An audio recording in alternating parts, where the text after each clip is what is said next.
Ang video po na ito ay hindi intensyon na ipahiya ang tao na nasa video.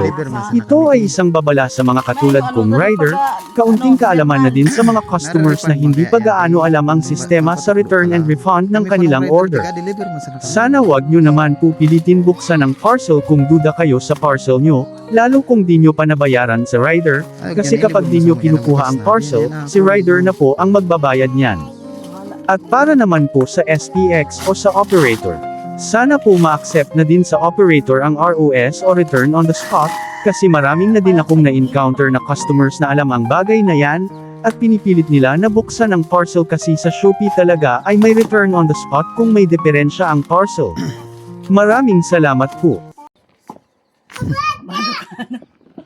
Yapa ka ba mo manakot eh? Wala ka dyan. 25 pa yata. 25 pa. Pag ano pa noon, pasa. Ano timang patukdo ka ning ano, yung return and refund, tanar refund diyan. Yung gani yung. Oo.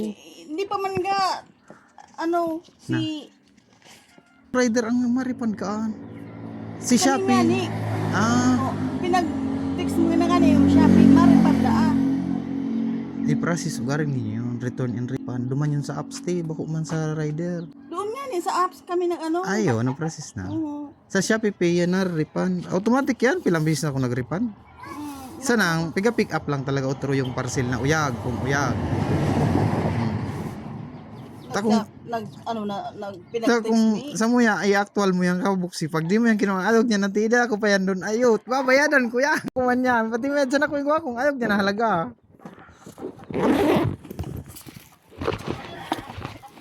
Kaya minsan natakot man kami kung minsan nga buksan na baga diretso. Kaya siyempre kagagamo man baga, gahanap buhay man sa na baga kami te. Ay, yan, ibig ko ba yan? Bako man lamang sa kote. Sa iba na sana. Sa ibang bagay matutuwangan ta ka man pero bako sayog nga ta. Ay